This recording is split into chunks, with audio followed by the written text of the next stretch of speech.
man, it's a lot easier to control a child than it is to control a man, a free thinking, self-realized, Oh, hell yes. autonomous man. They're Right? dangerous. They're dangerous. That's a problem. But, I can Yeah. pacify a child.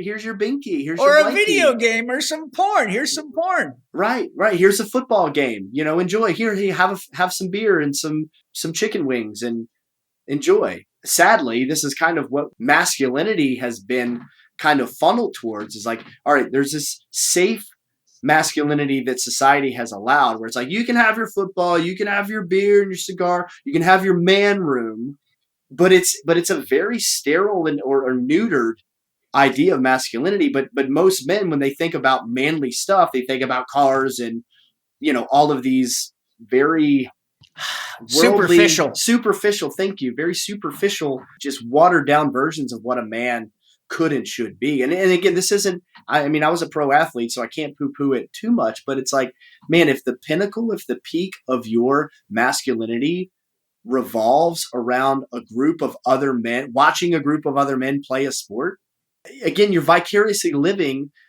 through someone else. And yes, there's very inspiring, heroic things that, people can do in the world of athletics that are great. But when your whole, mood is based off of whether these guys won or lost, I mean, again, live your life however you want to, but I would venture to say you could be missing out on some things if that is the peak for you. But isn't it interesting how many fights break out in the stands because somebody doesn't like their team or whatever? Mm-hmm. I mean, that just goes to show you like how childish our culture has become. But there is an inherent like drive to fight for something. We're just expressing it in really, stupid unintelligent ways. Very unintelligent ways. It's like, man, you could take that energy and accomplish so much more